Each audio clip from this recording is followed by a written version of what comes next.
쇼트트랙 여자 대표팀의 심석희 선수, 이 베이징 동계올림픽에 출전할 수 있을까요? 김성환 시사평론가와 이야기 나눠보겠습니다. 자, 안녕하세요. 네, 안녕하세요. 네, 먼저 오늘 심석희 선수가 빙상연맹의 스포츠 공정위, 일종의 징계위 같은 곳인데요. 거기 출석하는 모습 영상부터 보시겠습니다. 사건 이후 첫 공식 석상인데요. 한마디 좀 해주시죠. 사실대로 상시에 임하고 오겠습니다. 사과의 뜻을 전할 생각은 없으신가요?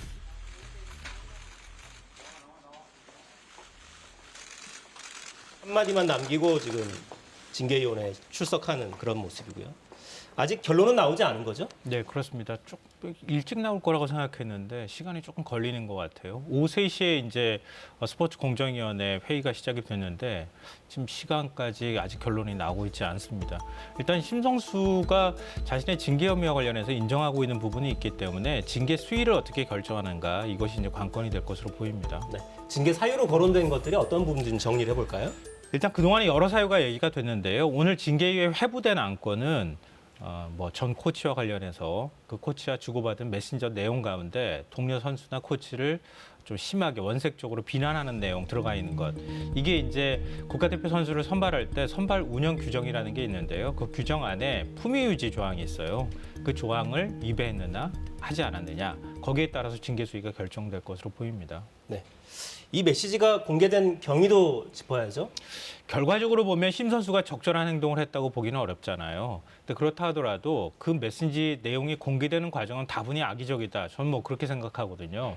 왜냐하면 잘 아시다시피 심 선수가 성폭행을 당했다고 스스로 고백을 했고 그리고 미투 사건에 이제 일어났잖아요.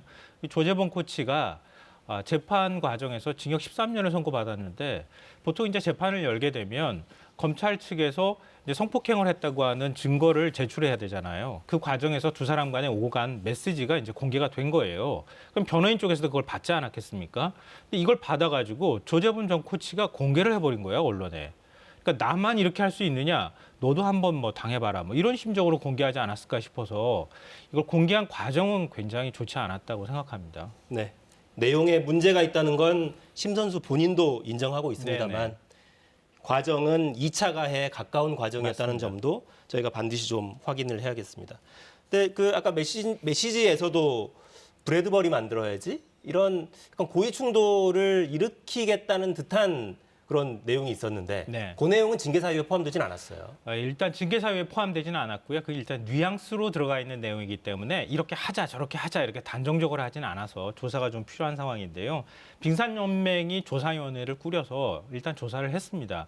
그래서 징계위에 회부할 건지 말 건지 사유를 이제 판단을 했는데요. 원래 의혹 제기가 있었던 것은 크게 3가지 문제였어요. 첫째로는 고의 충격과 충돌과 그리고 승부 조작과 관련된 문제. 둘째로는 라커룸을 불법 도청했다고 하는 의혹도 있었거든요. 셋째로는 동료 선수와 코치를 비방한 혐의.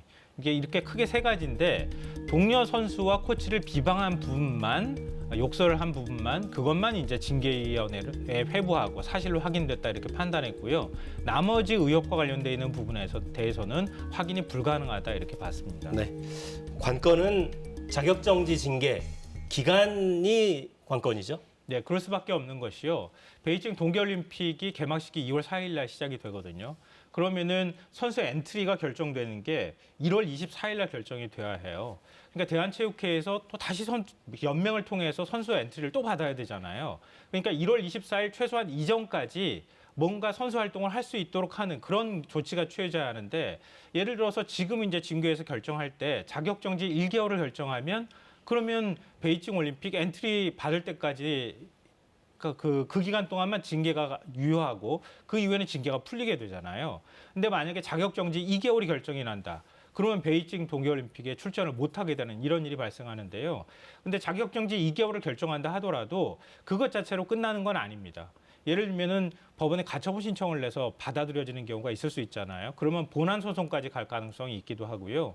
이번에 스포츠 공정위원회는 연맹 차원의 스포츠 공정입니다. 빙상연맹 차원에. 예. 그런데 대한체육회 차원의 스포츠 공정위원회, 상벌위원회가 또 있거든요. 그러니까 상급 법원처럼. 그렇죠. 그럼 거기에 또 재심 신청을 할 수가 있어요.